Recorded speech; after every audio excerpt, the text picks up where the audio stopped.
Okay, stream should be starting up here.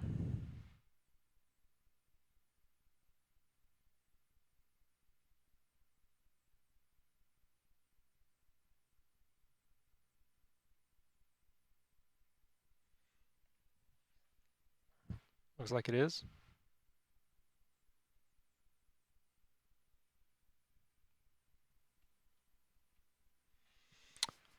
Quick sound check.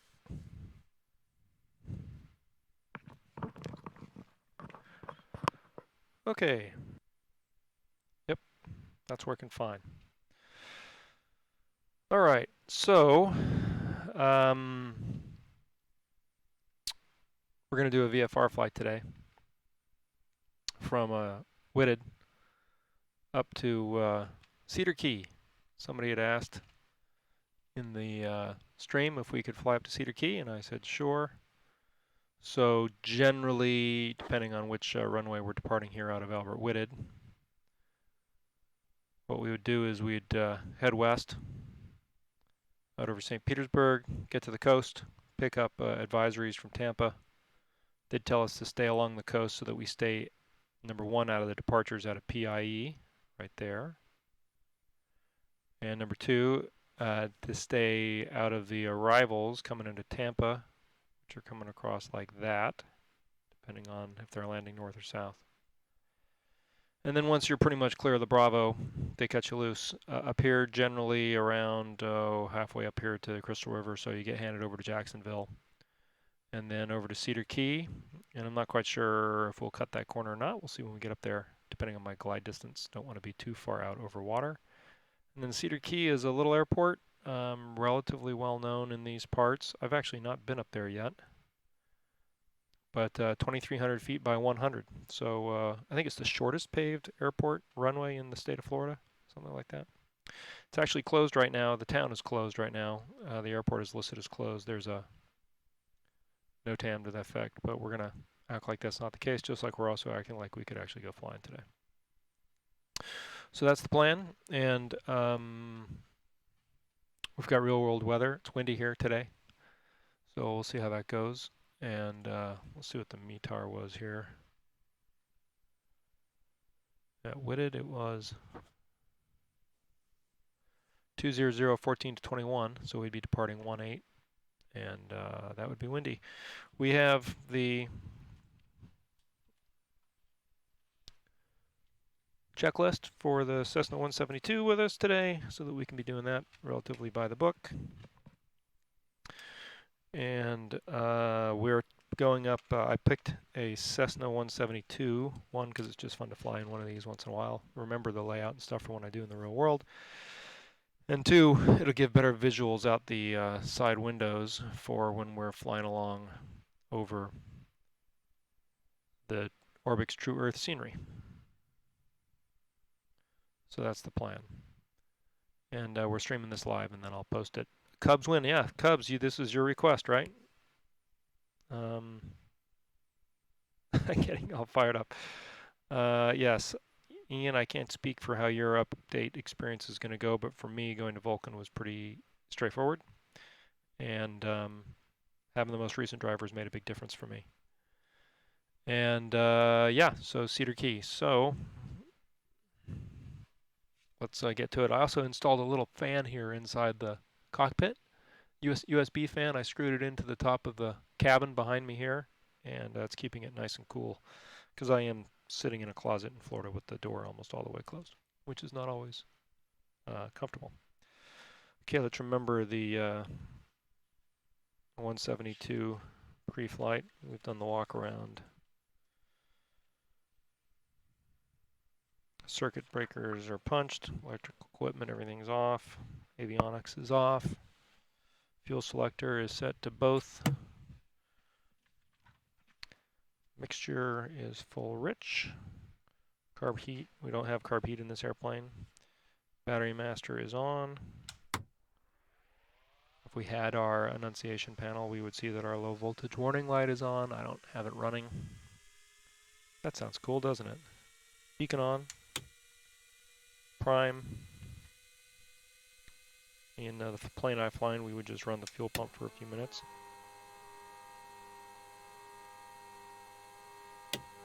And we clear prop.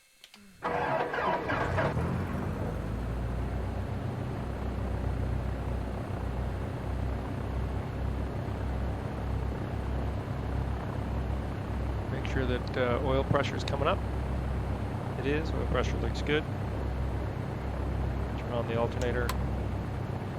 Make sure the flaps are all the way up. They are.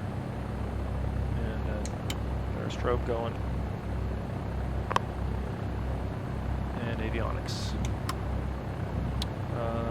Avionics. Oops. Forgot to turn on the avionics software. Let's fix that real quick.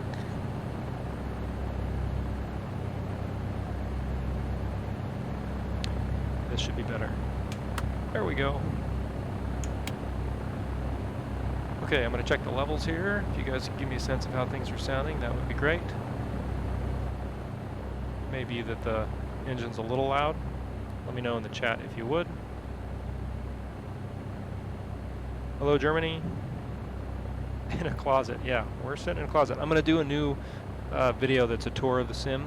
I haven't done one since I've had it here. So we're going to be doing that hopefully in the next day or two, and I'll put that up so you guys can see how everything's situated here. It's not the easiest place to get around. It's not as big as the basement that I used to be in, but it's manageable.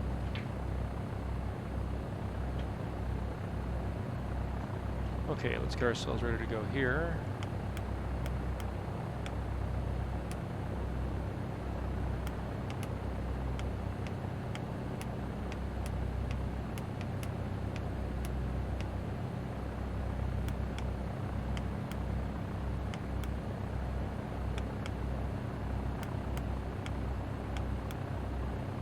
Okay, and we'll go obviously direct Cedar Key. Oops. And do a quick map check and make sure that things look the way we think they would look. And they do. And again, we won't be going direct because we don't want to fly over the water. Yeah, this Albert Whitted is something I've done. I'm close to uploading it to the gateway. I haven't done it yet, but I will here sooner rather than later, and then you'll be able to... Okay, I'll turn the engine down just a little bit.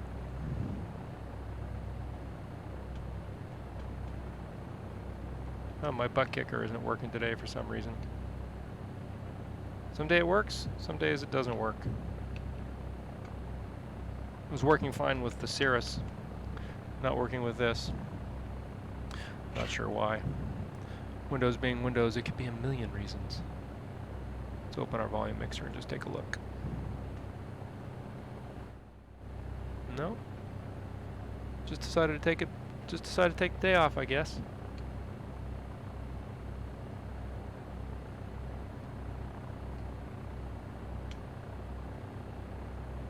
That's fine. We don't need a butt kicker. It's fun, but we don't need that. Yeah, I saw that CDK scenery. I was going to download it, but I forgot. So we're going with the default. Yeah, world traffic. I miss live traffic, which is what I used to run.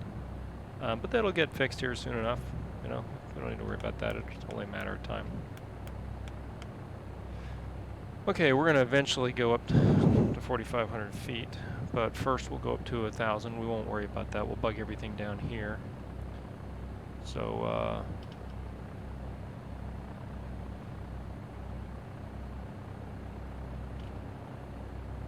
bug this to 1,000 to start.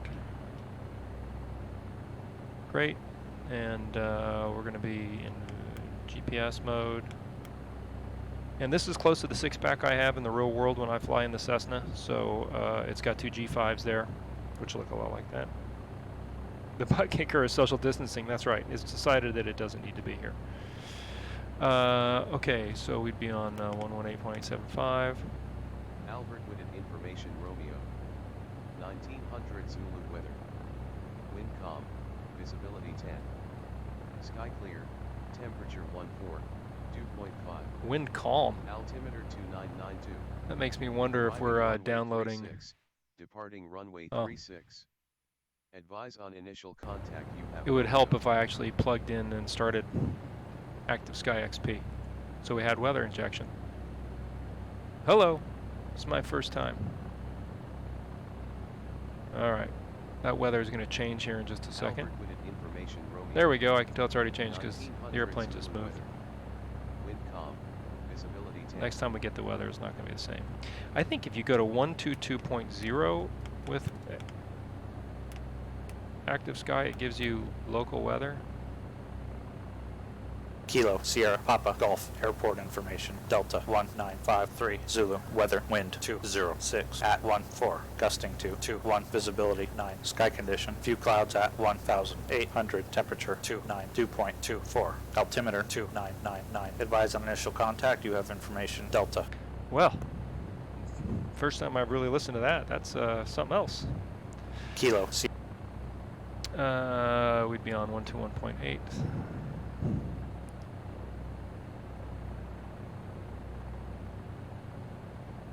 Okay, Cubs, I'll do that, thank you. Hello and good afternoon, Bob.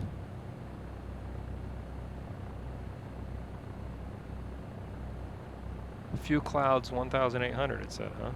Looks like more than a few, doesn't it? Okay, that's good.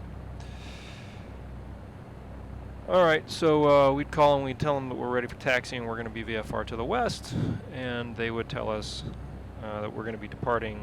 So what was it, 206? They'd be departing 18. So they'd take us Alpha to Bravo to 18 with a run up at the compass rose. So that's what we'll do.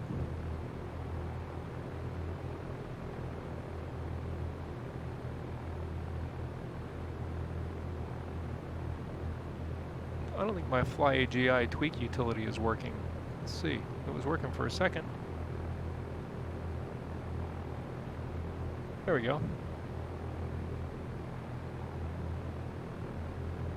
And what's cool about this is I'll show you here very quickly. You can see out the window with the Fly AGI tweak utility, you can load different cloud sets. So I'll load a different one here. And so if you have different cloud art that you like, you can load it up pretty fast and it'll, you know, show you what you got.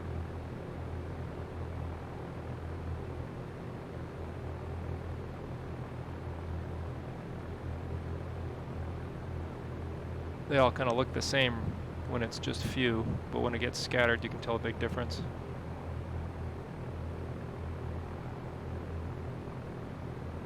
And I'm going to go with their default fast clouds at the moment, because I think they look cool.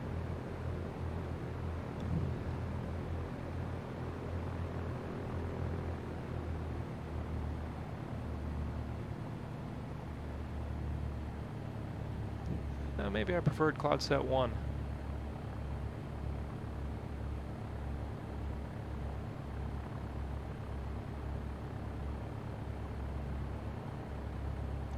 Maybe cloud set 2.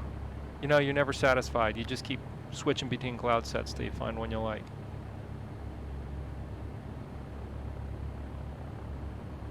Cloud set 3.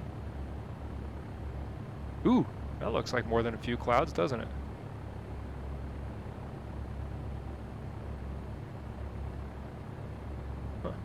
Well, let's go ahead with cloud set 4 for now. Doesn't look like there's that many clouds out here today.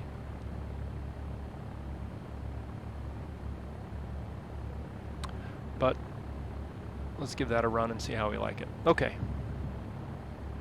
Frames are holding at 25. Professionals like center lines, so let's go ahead and use them.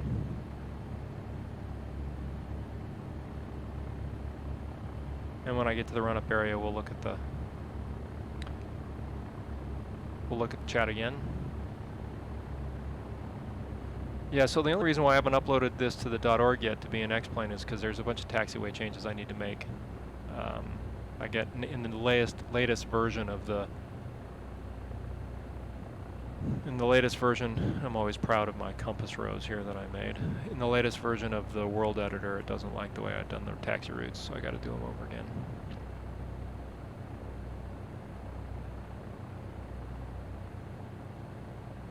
Guess that looks like few clouds. We're just under the few clouds.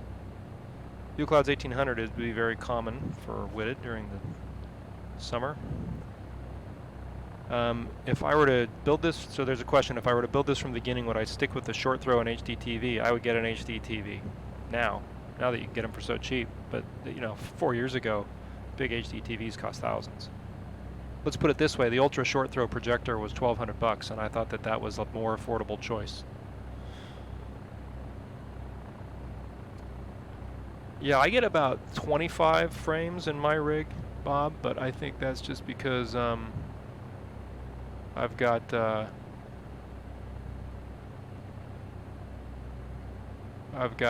old GPU, which is going to be the next challenge.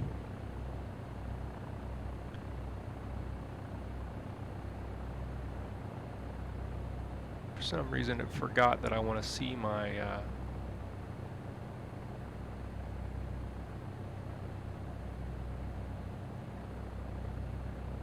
FPS display all the time.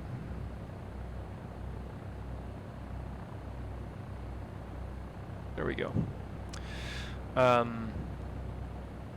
So I get about 25 in really complex Orbx scenery with a lot of stuff going on. I'm getting about 25 to 20, give or take. Carter, that's very nice of you to say. Hey, Jimmy, thanks for all your feedback. I appreciate it. Your critique is very helpful. And I know it's meant with good intentions, so I appreciate that. Sometimes I'm cautious to put flights online if I'm not proud of them, but sometimes you got to put the ones on that you're not proud of. Although I was pretty proud of hand flying that I-11 rating. Okay, run up for the 172, parking brake, we car feet on the brake, seat backs are set, seat belts secured, doors and windows are locked, flight controls, that goes up and that goes down. Back and forth, tail is wagging. Fuel quantity, we got plenty of gas.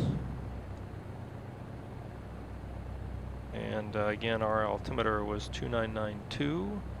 Perfect, don't even need to adjust it. Let's make sure we're full. Well, we're at 3/4 of tank because I didn't fill it up. That's okay, that's enough to get there. I can always go in and just add full. I always fly with full tanks in the real world. Mixture is full rich, throttle up to 1700.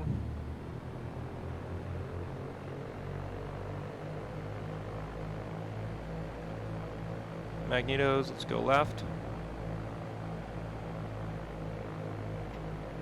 Let's go right. That's back. Engine instruments are in the green. Oil temperature is good. Vacuum pressure is good. EGT is good. CHT is good. We don't have a voltage warning light. Let's check idle, make sure that we don't stall.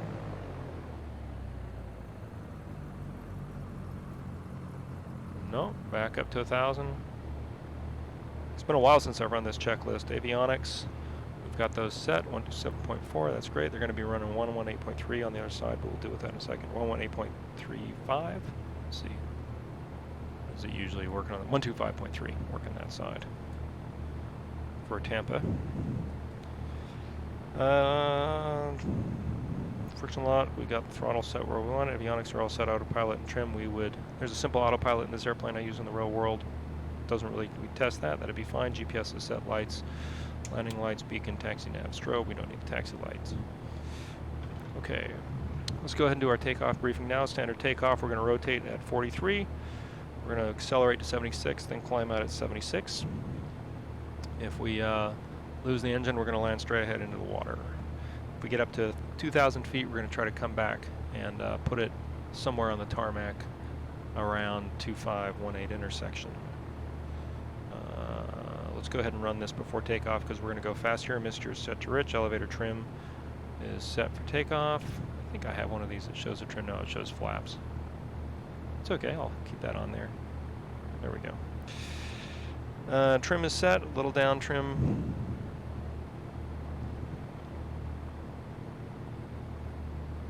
We've got no lights, carb heat is off. We wouldn't have it in this airplane. We briefed takeoff, we briefed emergency procedures. We will note the time in a minute. It's gonna be about 5 o'clock. And we will start our timer, our 30-minute timer. Just so we can check on things. We won't need to switch tanks because this takes off both, but it'll be a reminder for us to look at stuff. Okay, quick look at the chat.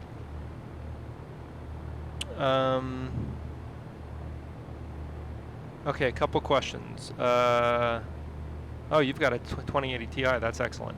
TV, would I go forward view? I would figure out what the viewing angle is for people in this chair and what the viewing angle is for people in this chair, and then extrapolate it.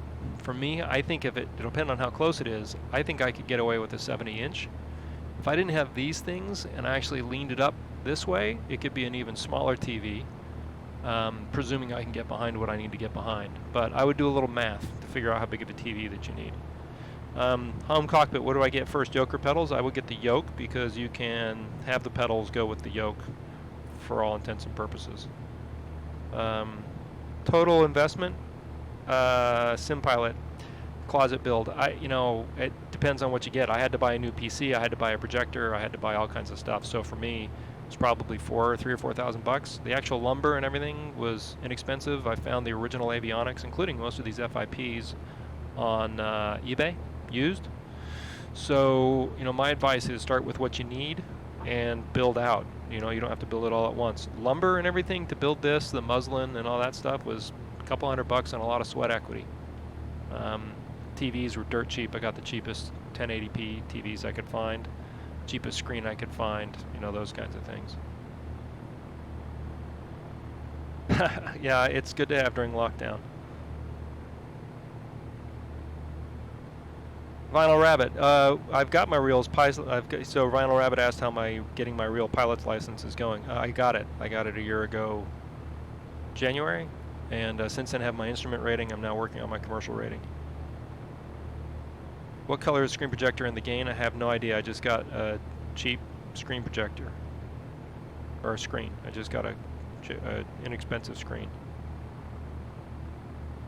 Cheaper than one annual. Yeah, no kidding. Yeah, these Yokos.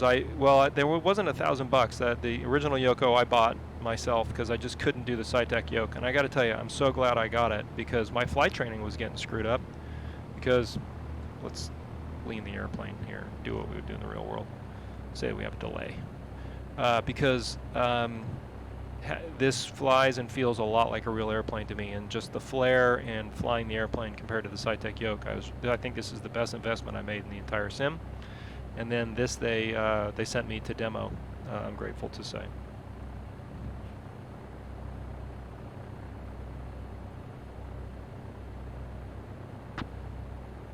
Okay, so let's go ahead. We tell them that we're done with the run-up, and they tell us to go to 18 Alpha Bravo, crossing 25. Make sure there's nobody coming this way. Nope. Nobody coming this way. Nope. And drive into the wind.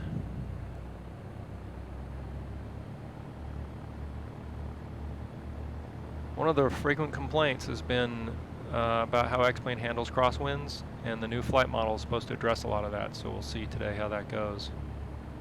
It's steering a lot better on the ground, I can tell that. Okay, let's make sure there's nobody coming up here on Charlie, or on Bravo. Nope, nobody on this side. Nope. I always give them a courtesy call and just tell them 115 Julie Golf is crossing 25 Bravo. Nobody coming either way.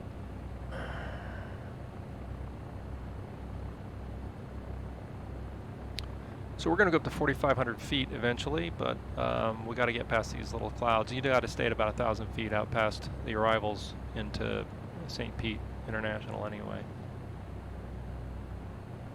Okay, we've already done our pre-flight and pre-takeoff checklist, so we just got to look and make sure we've got everything else. Flaps are up, strobes are on, transponder is squawking out, and 1,200. Carb heat we don't have, and we'd call tower. Be ready here on 25.3. Tell them 5 Julie Golf is ready to go. And they would say, clear for takeoff 18. West departure, right turn, west departure approved.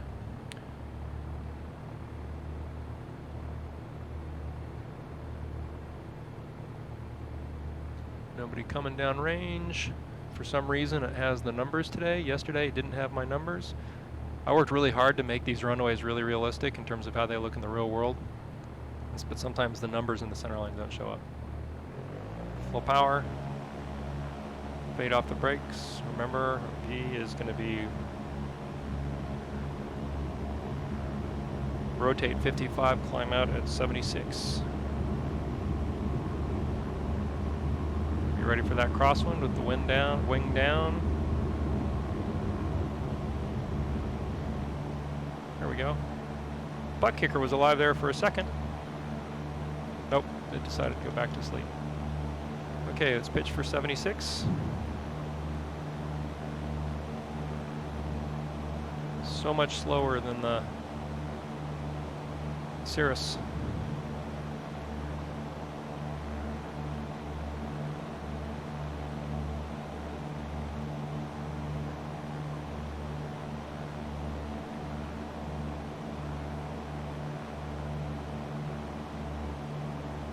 Okay, 400 feet, make our turn.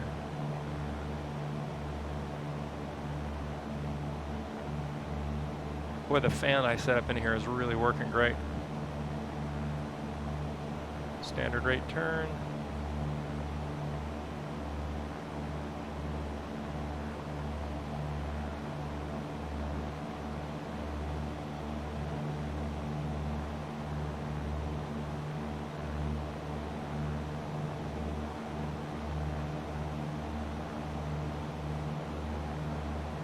Nice view of St. Pete with the Orbx software.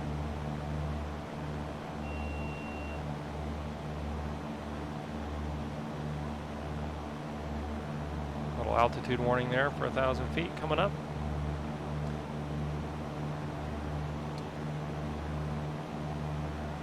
Okay, we'll hold it here until we're past PIE's arrivals. Boy, this is just how it looks in the real world on a day like this. Pretty cool. Go ahead and bug 270.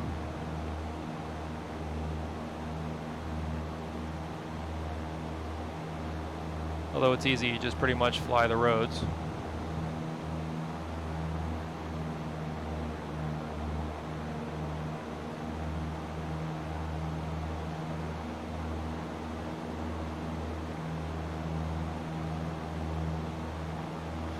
Okay, and we're past PIE, so we can go up to 2,000 feet, although it was 1,800, right? Was that what he told us what the cloud deck was? A few 1,800, so we'll just avoid these clouds, which is what we would do in the real world. And I'll have a chance to check out the chat here while we climb out.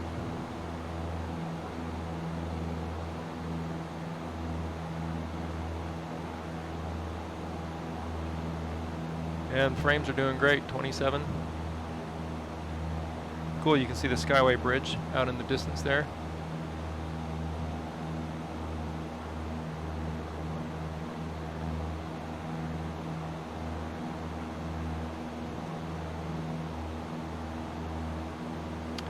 Let me catch up.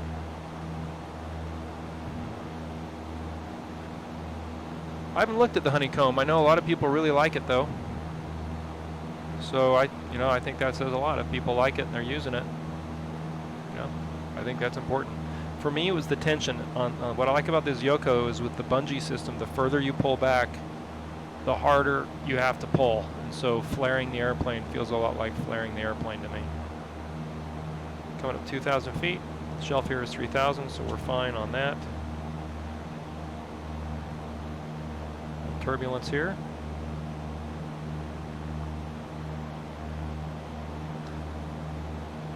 View down St. Pete Beach on that side.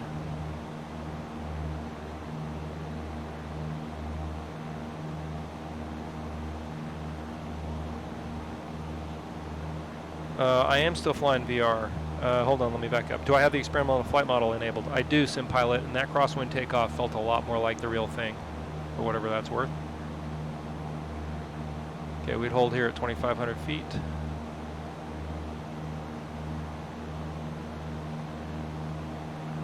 Lower out over the coast. Hi Doug, thanks for tuning in.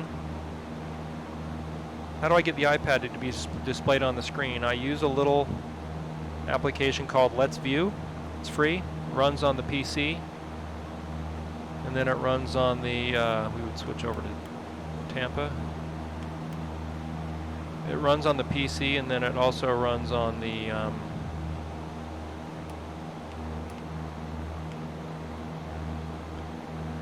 it runs on the iPad, and it allows me to just screen mirror, and then in OBS, which is my streaming software, I just pull that in, and it sees it as another screen. Okay, we'd switch over, we'd ask Tampa for advisories up to Crystal, where are we going? Cedar Key at 4,500. They'd give us a squawk code, 4523. They'd tell us to climb and maintain for, would he take me up to 4,500? Yeah, they'd take us up if they're landing.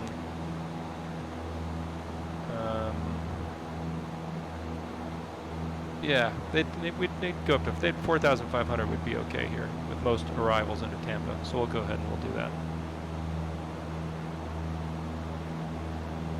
Have to avoid these clouds.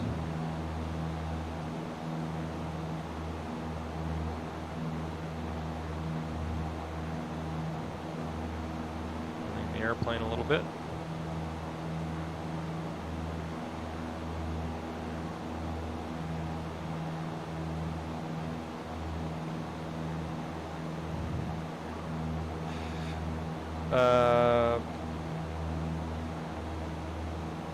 I'm glad that you like watching it. Thank you. It's fun for me to do. Hey Brad, it's my pleasure. I'm happy to answer questions. You know, I stopped doing videos for a long time because I was so focused on my instrument flying, and it was a distraction, honestly. And especially for the procedures and things I was trying to build, I don't know that it was necessarily a good habit.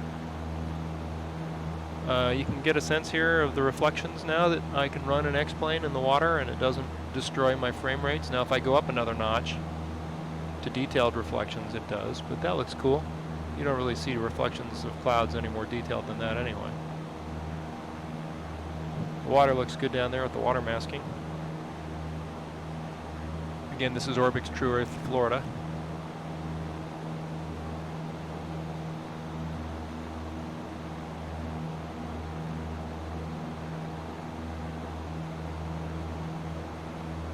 They would typically clear us into the Bravo here, which is where we are, just on the edge of the Bravo shelf. I'll show you. So you can see the Bravo shelf in here. On this side is 3,000. On this side, it's 6,000. But if you're going up the coast, as long as they can keep you out of arrivals into PIE and arrivals coming into Tampa, they'll clear you into the Bravo. It would be very rare for them to say stay clear of the Bravo when you're going north up the coast side, as we're doing here. All right, we need to maintain cloud separation, so we'll come this way a little bit.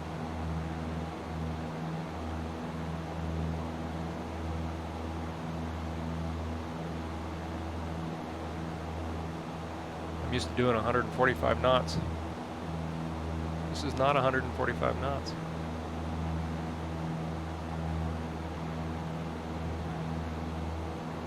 Okay, 4,500 feet.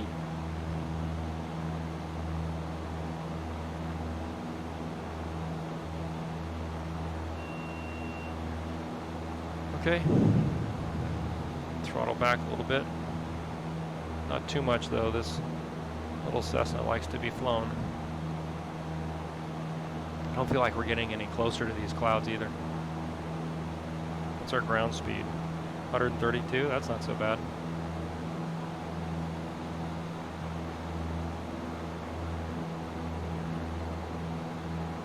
Okay, front view. Look at the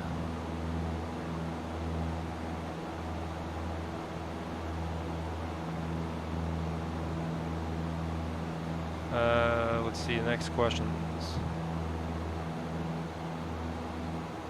Yeah, so there's a question if I have a video of the setup. Several. So if you go to my main channel page on YouTube, there's quite a few videos there of me showing how it's set up. Now, I haven't done one of those in a few years, so setup's a little bit different now, but not too much. And it'll give you the idea of how everything is set up. If you guys could tell me how the audio is, that'd be great. I'd be interested in the levels.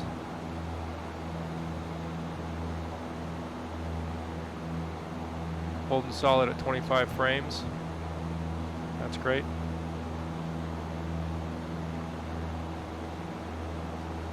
I don't own my own plane, I rent. But if we can convince Miss Glide Slope, then owning my own plane is something I would very much like to do.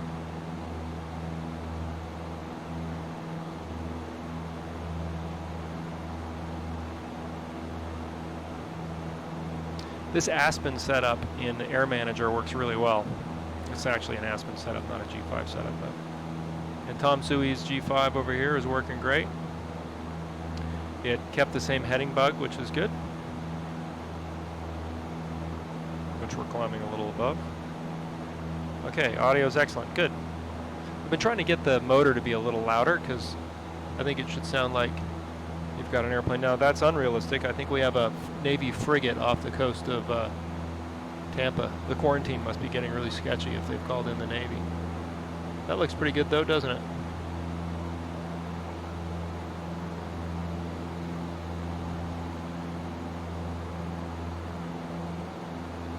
Now again, I can change clouds on the fly, so let's try that here.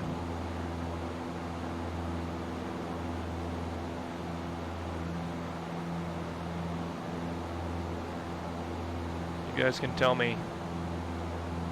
So that's the soft cloud setting.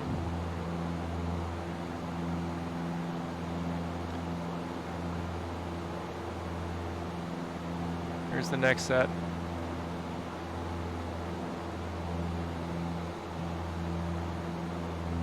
It's a little harder to see. I don't like those as much though.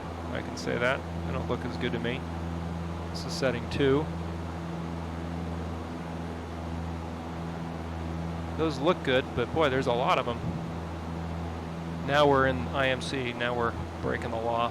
But I could just tell the FAA, you know, officer, before I changed my cloud textures, I was in visual conditions. All right. I like 2 better than 1 right now. Let's look at 3. I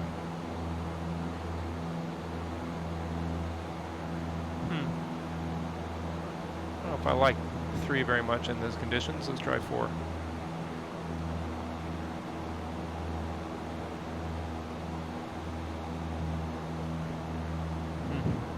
Maybe 2. Let's try 2, see if it puts me back into the soup again. Or, as we like to say, IMC. Yeah, that looks pretty good. Those look cool. We'll stay with that for a minute. I don't want to have to keep dodging them though, so I'd ask for lower. I'd ask for a little while. We go down to 3,500 or 2,500, and they say sure. So let's do that. Let's go down to 2,500 for a minute.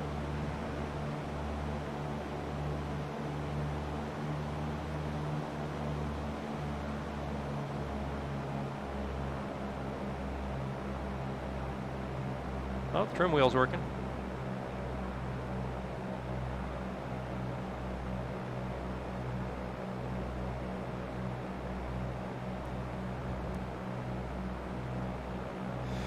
Okay, let's look at the chat. Could be a submarine. Hey Darius, good to see you. I'm glad it looks real. 2, yeah, 2. Yeah, we'll stick with 2 for now. I think they look good.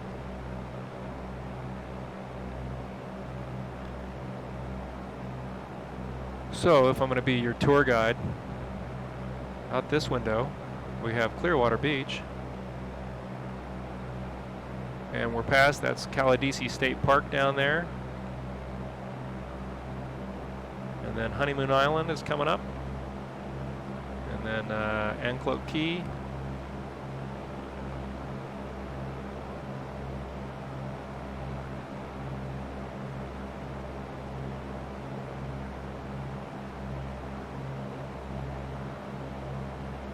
that's the Dunedin Causeway. In fact, my wife took the kids over there today so they could get out of the house for a little bit. Good tarpon fishing down here, for whatever that's worth.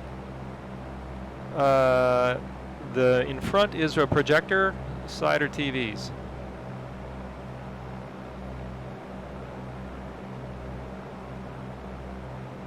Do I prefer this setup over VR? So there's a long post on the blog that I wrote maybe a year or two ago about VR versus do I prefer VR to this? Oh, weather update. Oh yeah, look at those. We're gonna have to stay below the cloud decks. 2,500 is a good call. We could even go at 2,000 feet, although that's a little lower than I like to be. So VR feels a lot more like flying to me. Having the 3D representation of the world is a big difference in my view. We'll go down to 2,000. And on top of that, it is, I can sit in a VR SR20, which is a lot like the one I fly in the real world. And for knowing my flows and buttonology and all the stuff that you do to fly an airplane safely, it is superior to me. If I'm practicing procedures, IFR procedures in particular, I prefer this. I also, from a streaming perspective, I think everybody prefers this for the most part because it's just easier to watch.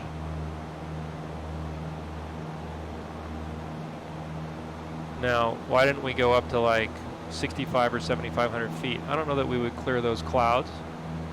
And second of all, it takes this little Cessna about 6 hours to get up to 8,500 feet. Not that we couldn't do it if we didn't want to. We'll see how things go here.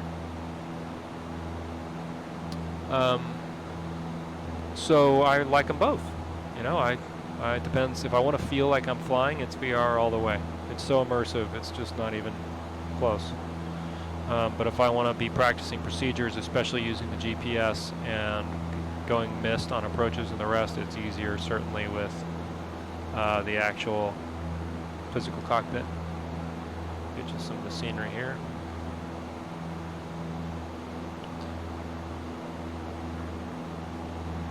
Hello Madrid, hope you're staying safe. At this point, ATC would ask, are you aware of the, they would say, are you aware of the obstacles at the power plant?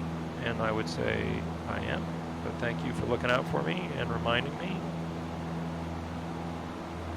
If I turn on a hazard advisor here, and obstacles,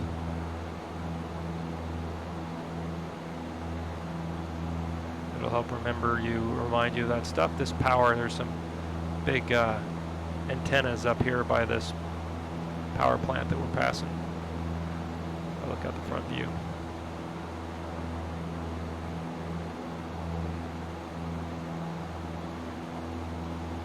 Boy, that looks cool out that window, doesn't it?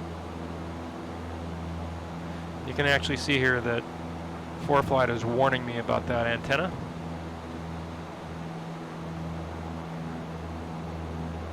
It's right there.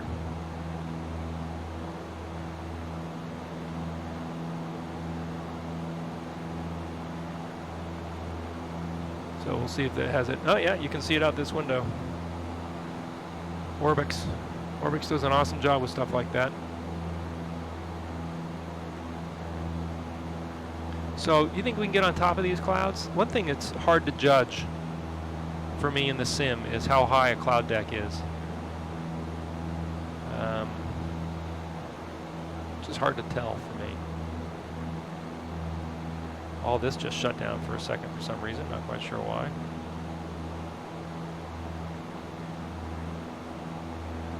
Because poking along here at 2,000 feet is sort of fun, but a lot lower than I'd like to be in the real world.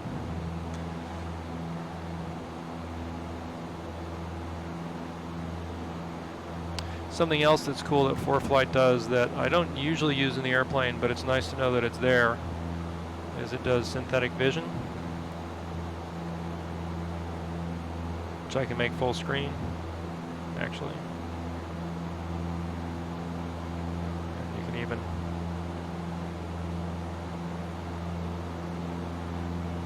look around.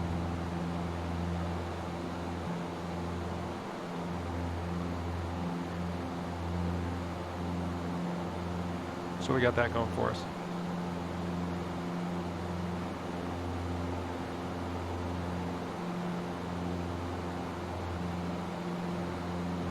Okay. Go back and look at the chat. Ooh, just got dark. I don't think it's raining any place up here, but let's look. Oh, it is raining up here. I'll show you guys. Okay, well, we'll see if we get some rain. No thunderstorms, just rain. Now, since we're so low, I would probably be inclined to follow this road up some of the way. Right here. It lengthens our route a little bit, but if I'm flying along at 1,700 feet, roads are good.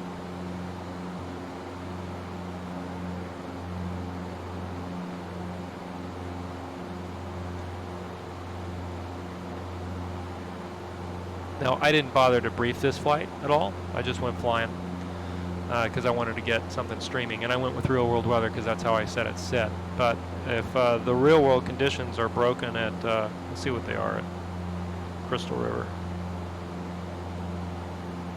Scattered 1,600. Brooksville, broken 4,000.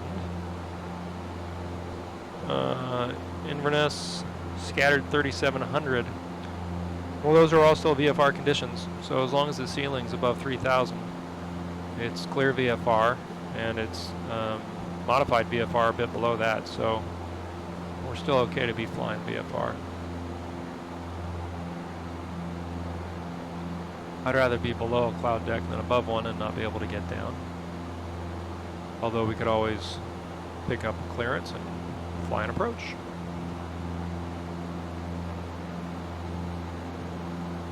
So it'll be interesting to see if I get rain on the cockpit here at any point from this. It looks good though, doesn't it? It looks real. Really cool.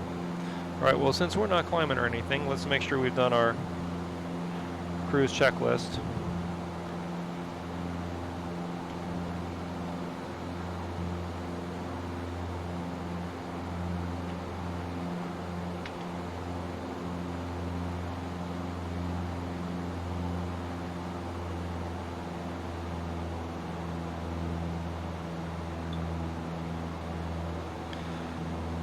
Airspeed, we've got it. Mixture set, mixture full. Power, fuel pump is off. We already did that. Landing light is off. Okay.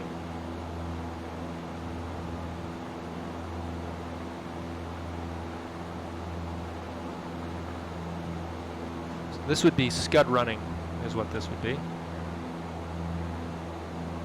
Although if the ceiling really is at Inverness where they have rain, if it really is, I'll show you guys here, scattered 3,700, that's not really scud running. Let's see how high the ceiling is. I can't tell. Let's go up and see where we hit the clouds. It's not something that we can't find out about.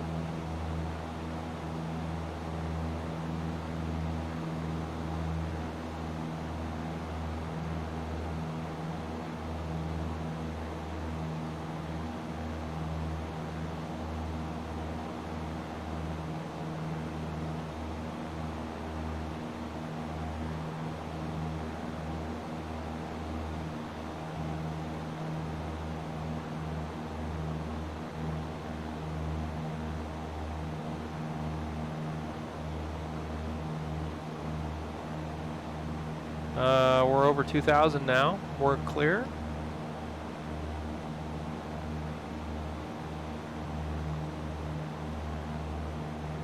I don't know what that stuff is coming off the front. It looks like a haze or something. X-Plane's been doing that for a while in the Cessna. I'm not quite sure what it is supposed to be.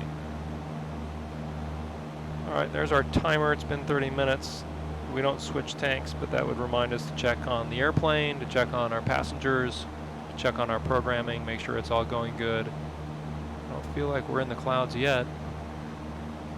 Looks like we're getting close if I look out the window, though.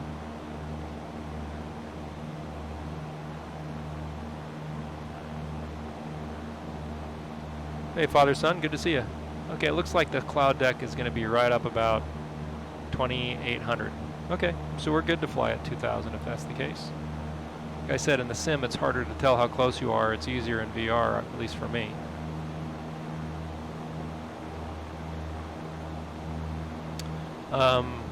Very crisp shadow lines. I use the TWIC VR plugin or VR TWIC plugin to up the shadow lines resolution.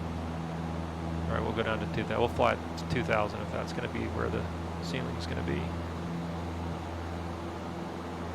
This is for flight. Yeah, putting that IFR to good use. I did an IFR flight the other day. Flew the I-11 on Pilot Edge and passed it. I was happy to say. All right, so again, we're going to just kind of follow this road up, VFR like.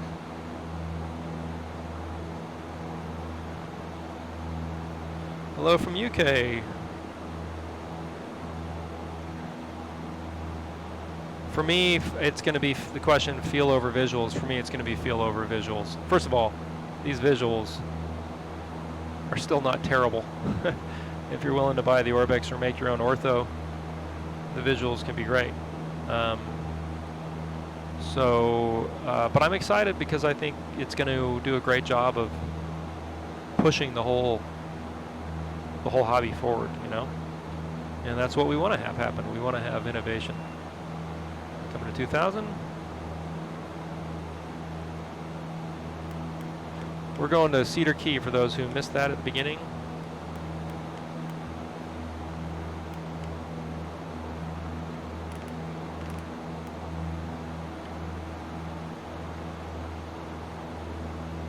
All right, there's 2,000 feet.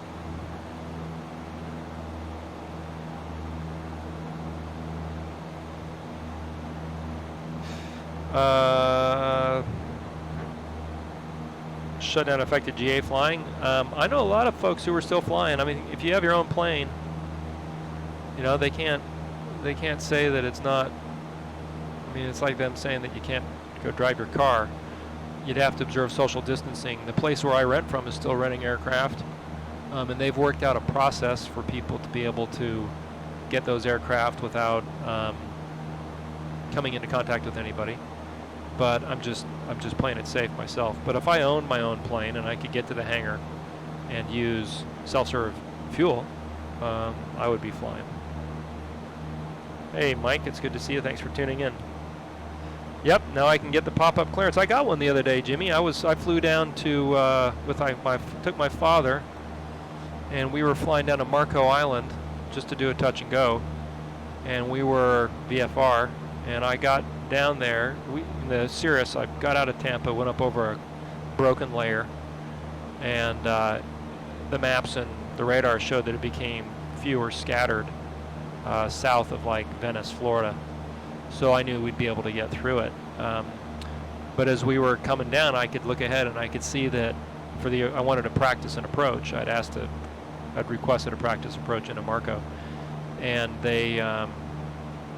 it was obvious that there was going to be a broken layer. So I just quickly asked for a pop-up clearance, and we shot the approach for real, and it was very handy. Israel, hello, good to see you. Yeah, I'm going to do the Sky ratings next. That's the plan. Sky charters, or whatever it's called. That's the next thing I'm going to do. Okay, let me show you how we are here. So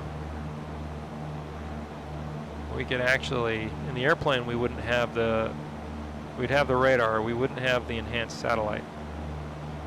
But we do here, and we can see that little cloud deck kind of extends all the way up to where we're going. Crystal River is reporting broken 1600. Ooh, that is VFR. Well, we'll see how it updates. If not, I'll just go to custom weather. This looks nice, though, I have to say.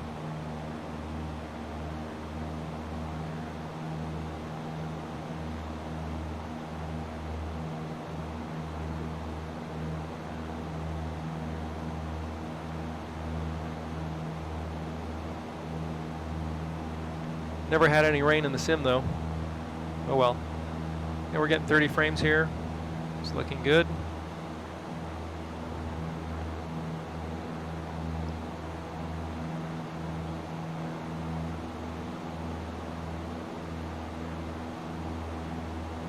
Curious how things are going in Israel right now. Yeah, thanks for the warning.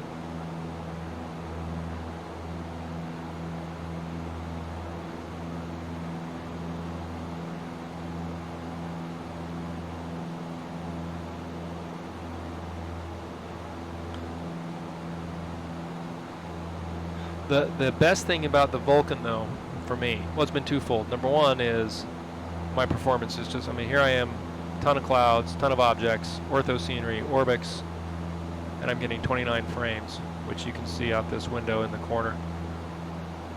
Now, if I'm in a more complex aircraft, it draws a little from that, but that's also running all the streaming software, you know, all that stuff. So that is great. But the other thing that I'm really appreciating is that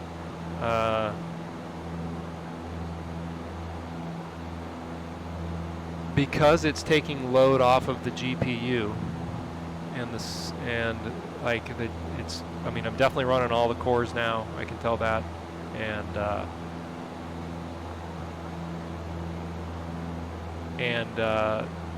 it's just spreading out the threads and the load so much better between the GPU and the CPU that everything else seems to be working better. Like if you guys can remember all the crashes that I had with the GPU, I couldn't stream without crashing. Now I got the tip to uninstall the NVIDIA audio drivers and that would help, and maybe that fixed it. But I'd been underclocking my GPU. I went back to where it is. Now it comes overclocked. This looks very cool out this window, by the way. So it already comes overclocked, and I was underclocking it, which is, you know, a shame. And that's working great, but all of this stuff is working great. My USB devices used to crap out all the time. I'd have things just disconnect, and I think it's just because the PC was so swamped, and the way it was grinding, just processing data, it just couldn't keep up. And you know, it could crash here at any moment. Anybody who uses a simulator knows that to be the case. But at least so far, it has been really, it's improved the entire experience. Everything is working better. I had all kinds of stutters on Air Manager before, and it was just like the machine was just gagging on the data, and that's just not happening anymore.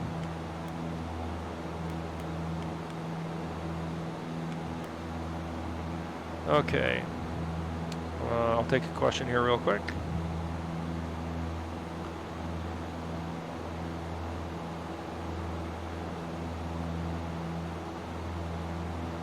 In the UK, we can only go out and drive for specific reasons: food, medicine, medical appointments.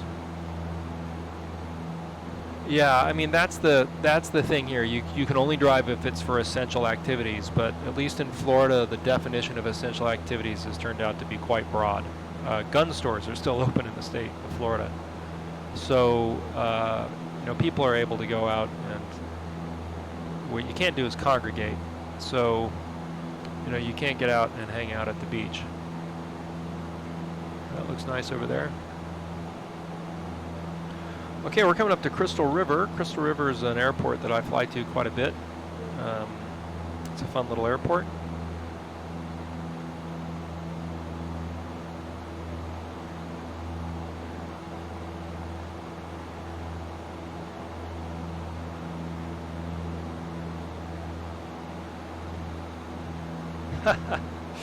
Yeah, Orbx Washington and Washington D.C. are two very different flight experiences.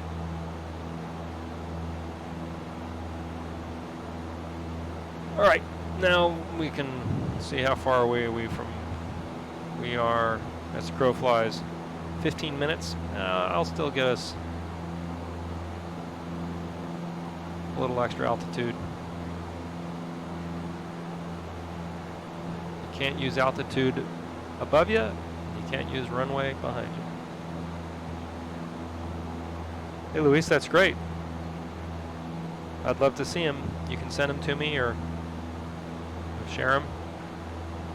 Also, with Crystal River coming up, I'd like to be over the top of it before we get to it. I'll show you here. Now, one nice thing is you can get the USVFR sectional popped up right away, but what also is nice is the Jepson VFR chart.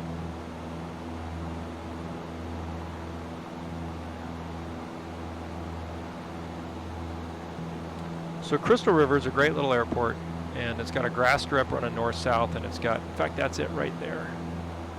It's got a grass strip running north-south, and it's got a, I don't know, several thousand foot runway running east-west. 4,500 feet. And there's quite a bit of traffic in and out of there. There's some good places to go for a $500 hamburger. I haven't done that yet. But I did a lot of flights when I was building time for my private up to Crystal River.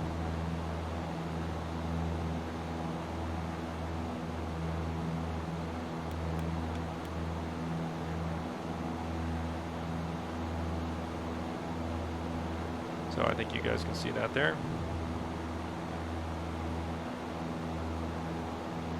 We could glide there now if we have a problem.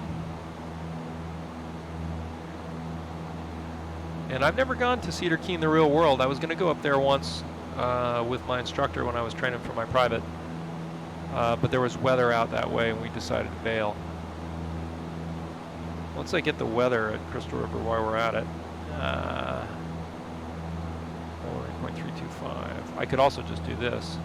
Kilo, Charlie, Golf, Charlie, airport information. Foxtrot 2053, Zulu, weather, wind 227 at 9, gusting to 12, visibility 10, sky clear, temperature 28, 2.23, altimeter 2998. Advise on initial contact, you have information. Foxtrot.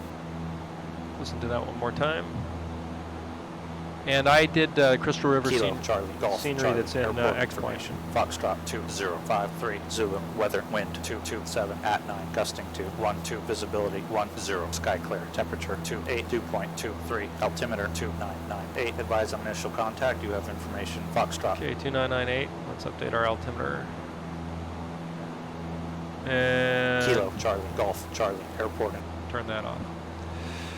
So we should be able to see Crystal over here out the window. And yeah, so I did a 3D default object scenery for Crystal River that I uploaded to the gateway that was accepted. So it looks more like it looks in the real world now. See it down there, including that nice little grass strip. It's kind of cool. I would encourage everyone flying X-Plane to get familiar with World Editor. It's very easy to download and make your own, or it's very easy to make your own runways and make your own airports. That's what I'm trying to say. But if you make them with default objects, you can upload them to the gateway, and then they're in future versions of X-Plane. And then other people can improve them, and everybody's better off.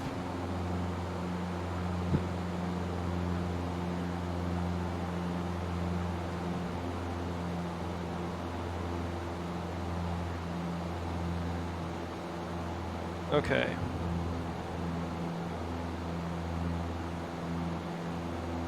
All right. Let's see what we have here in the question department, or the comment department.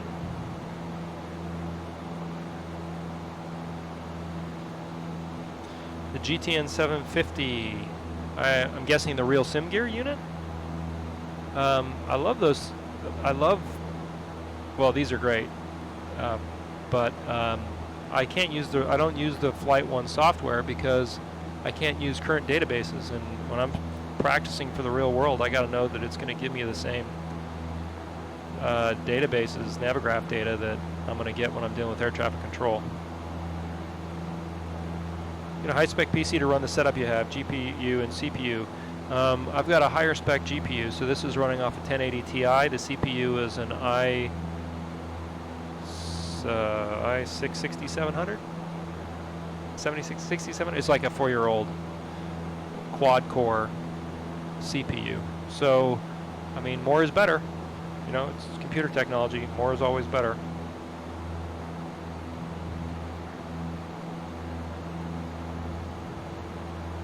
But this isn't cutting edge by any stretch. Neither of those are cutting edge.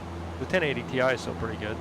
But a lot of people are on 2080 Ti's now, or 2080s, and there are people on 9700 i9s or i7s or whatever.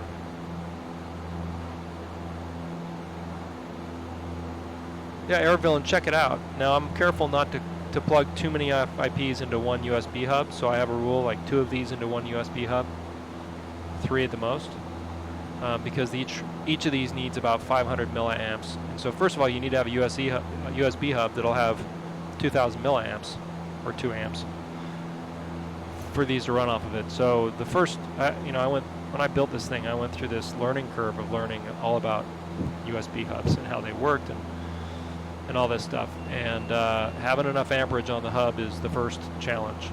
And there aren't a lot of USB hubs that'll deliver 2,000, but you can find them, and you can find them on YouTube. And if you go to my blog and search on USB hubs, you'll find a post where I talk about, you know, what I have used, and that'll help. But yeah, it's just Vulkan Beta 3, 11.5 Beta 3 has been a really great experience for me.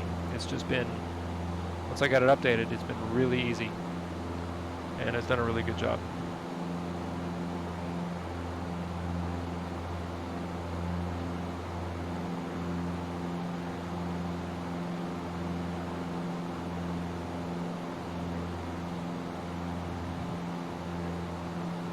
Okay, pretty soon here we're gonna start thinking about going to Cedar Key.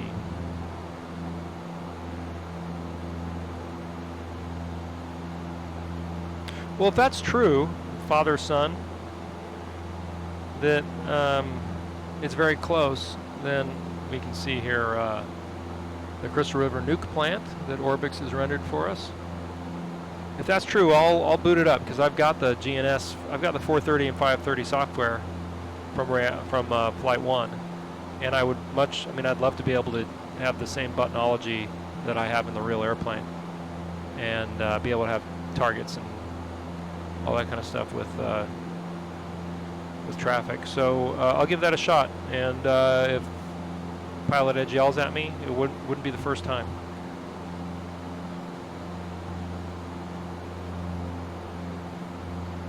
All right, so let's start thinking about where we're going here.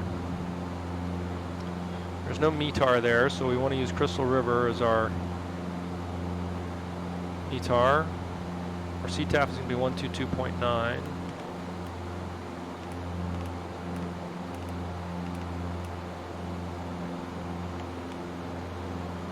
And we're going to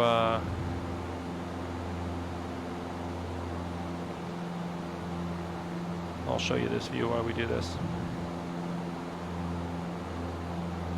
So 2305, wind is coming from 227, so we're going to land on 23. Let's just look real quick and make sure that we don't have a particular pattern. Nope, we don't have right or left traffic, so it'll be left traffic into 23. So what one would expect that we would do. Now, one thing you can do is you can go procedure, traffic pattern, 23 with a 45, add that to the route, and then now ForeFlight helps you visualize how you're going to get there. Now, the problem is that at 3,000 feet, we're going to be out here out of gliding distance of water. So we're actually going to come up kind of like that.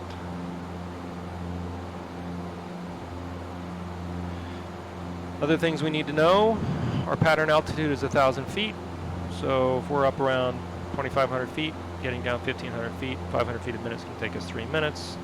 Going about, what are we doing, 120 knots? That's a little fast. But if we're going about 120 knots, that's going to take us about, it's going to be about 6 miles out, something like that. So, yeah. So about the time that we are ready to leave the coast here, we'll want to start thinking descent profile. Now I'm eager for live traffic. This looks nice out this window. I'm eager for live traffic to start working, because I want to be able to have traffic in the sim. And live traffic does a great job of pulling down basically anybody who's showing up with ADSB out. So it brings in quite a bit of GA traffic as well. None of it talks to air traffic control or anything like that, but for the purpose of being able to look for traffic in the sim and be mindful. We're going down to 2,000 feet here, by the way. It's helpful. But it needs to be updated to version 2.0, and the developer says he's pretty close to being able to do that.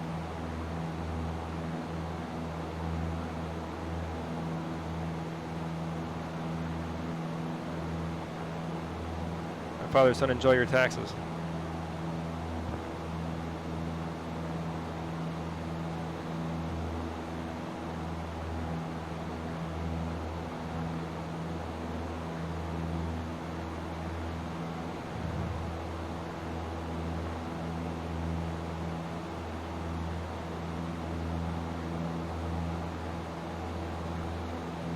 Okay.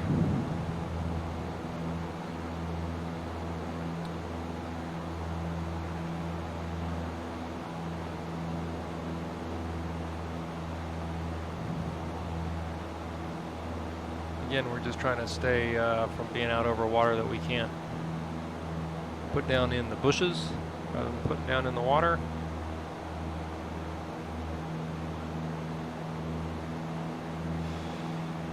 Checklist time. Planned our descent, throttle set, mixture is full in, flaps are up. We're on both tanks. Everything's looking good from a engine standpoint. Altimeter is set.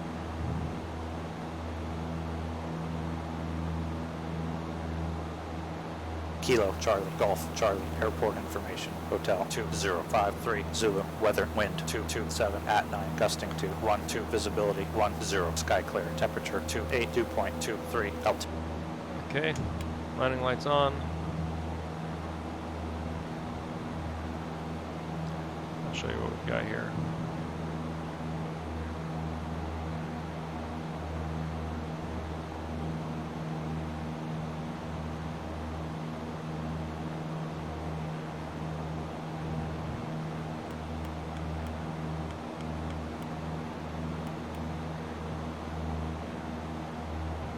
We're 15 miles out, so we're a little far away from making a call right now.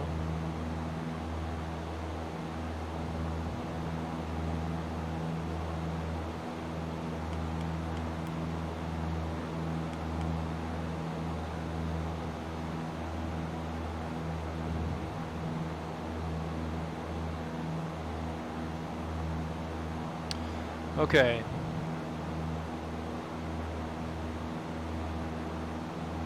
We could always do an overflight and check the windsock, but it's 5:45 where I live, and I gotta go be a husband and a father here, which is a good thing to do on a day like this. All right. Still about 13 miles away.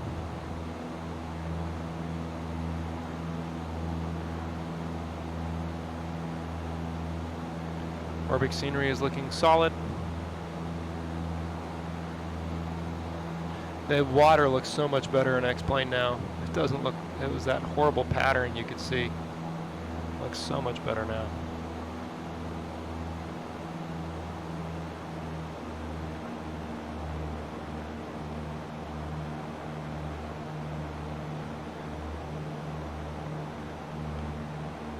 Okay.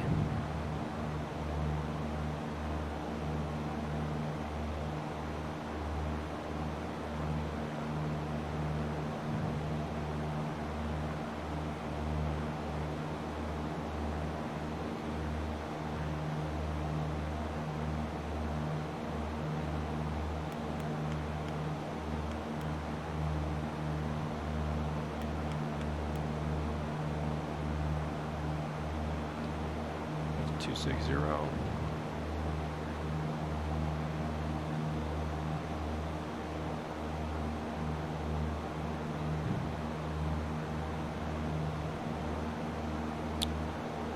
Alrighty. Frames are at 36 frames. Wow. I also set my streaming software to stream at 24 frames per second NTSC, which is NTSC, I think that's right. Anticipating that that might make for a smoother experience in terms of watching what's going on.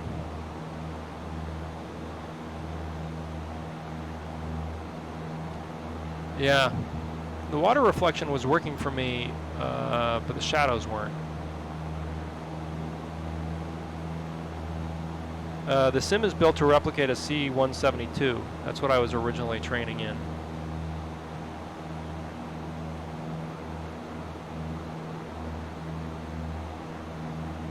Okay. Hold it here at about 1,000 feet.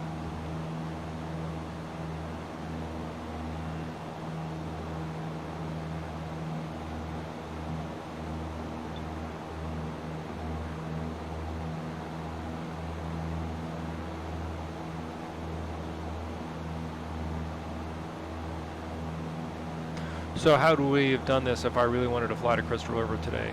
We would have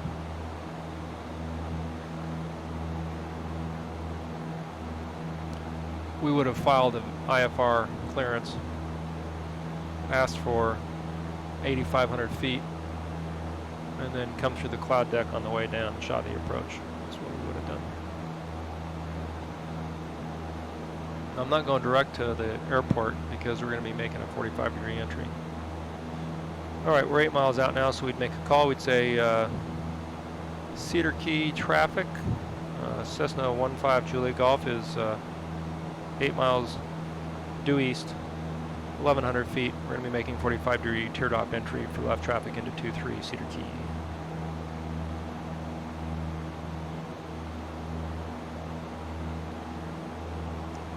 The key thing is it's just so smooth. There are so few real stutters.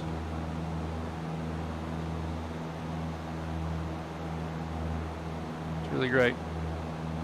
They've really done a good job. Ooh, the weather just updated. All the more reason to be able to shoot that clearance. What's the clearance? Clearance? Okay, we're looking for an airport. Should be right up there.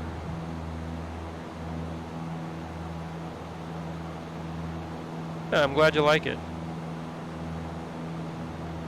Yes, I fly in real life. I'm a instrument-rated private pilot. Okay, one last view here of where we are and where we're coming.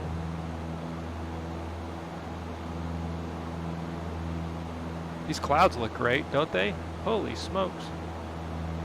So again, I used Fly AGI, and I don't know what cloud set this is that I picked up along the way. Actually, I can tell you. It's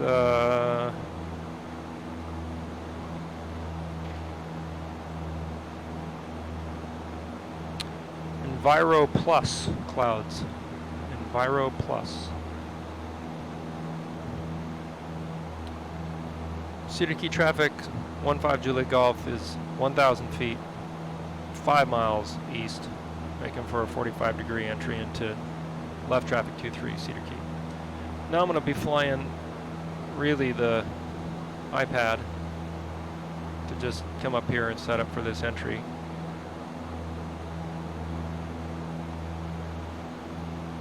Now we're scud running. We were wondering about that. Yes, we're doing that now. But not for long, because I can see Cedar Key right up here.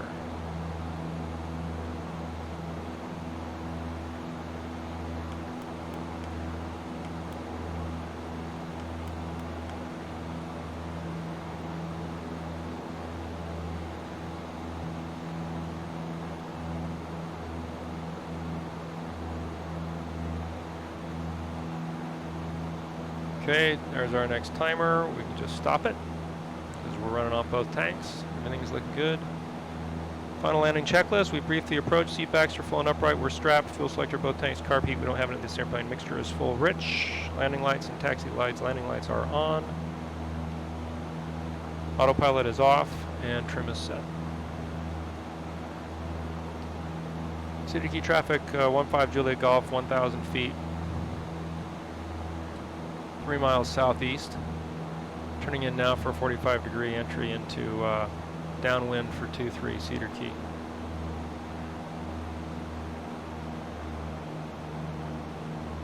A little turbulence popping up.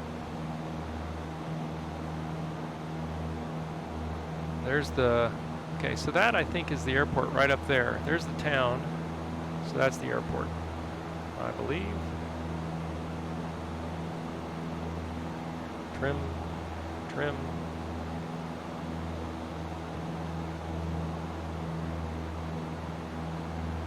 If I was a real world VFR pilot, this ceiling would scare the crap, well, it wouldn't scare the crap out of me, but it would make me very uncomfortable. Cedar Key traffic, 15 Juliet Golf is on 45 degree for left traffic into 23 Cedar Key.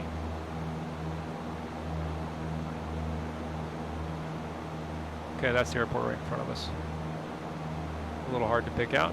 Cedar Key traffic, 15 Juliet Golf is entering left downwind into 23 Cedar Key.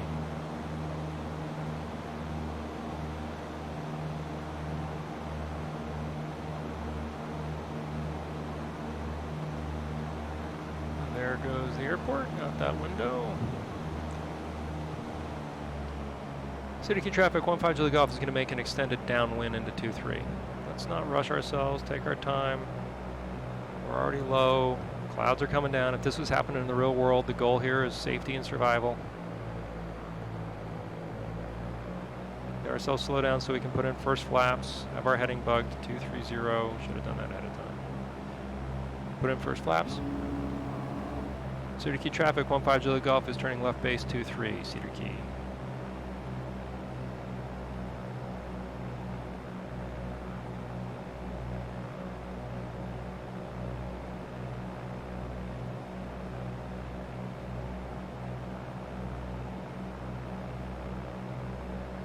Our runway.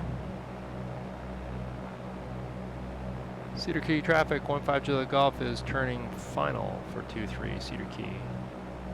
Now there's a little rain coming down. I don't know if you guys can see it.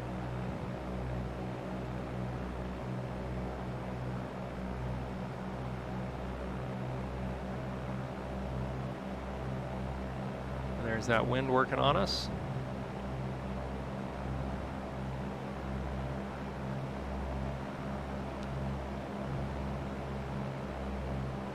I've been using the thumb trim so much, I'm not used to using the normal trim. Now with this Cessna, I always like to fly just 2 sets of flaps. Cedar Key traffic, 15 Juliet Golf is on short final, 23 Cedar Key. Boy, it really pitches up, doesn't it? Okay, we're watching our speed here. 70, I'm liking that.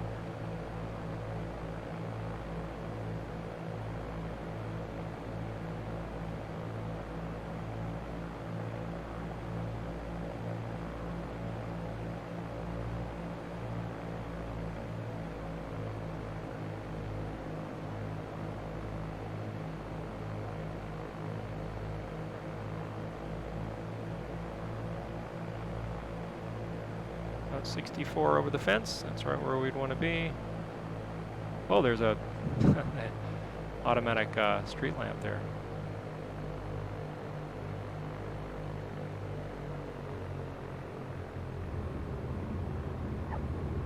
Okay. Welcome to Cedar Key.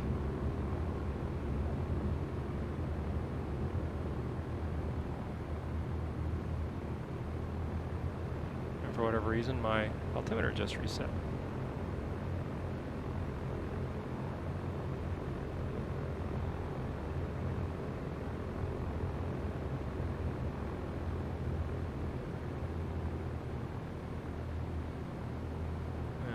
Come down here and we would say Cedar Key traffic 15 Juliet Golf is clear of 23, and we would come over and do our after landing checklist. Ground model set, make sure lean, ICBM, flaps coming up, transponder to standby. Lights is required.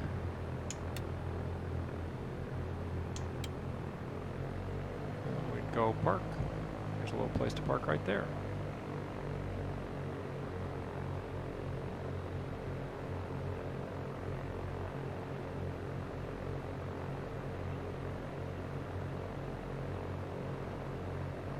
Okay, clear on that side. Clear over here, clear straight ahead. And that's all done. So I'll just check the, let's turn off the airplane. Then I'll check the chat real quick. Flight plan is closed, as said. Avionics coming off. All the electrical equipment off. Mixture at idle cutoff.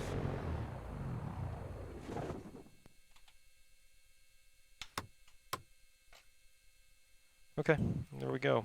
One thing that's not on here that would be on the airplane that I use in the real world would be turn on the fuel pump. Let me look at the chat.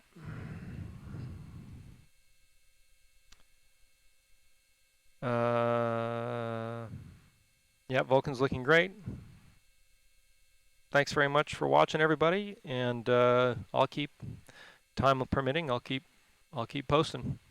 So next flight we'll do something IFR on Pilot Edge, I think. All right, stay safe, wash your hands, do whatever you need to do, stay safe and healthy, and thanks for watching. If you have questions about the sim, www.ontheglideslope.net has all those questions. You can find them and get answers. Thanks for watching.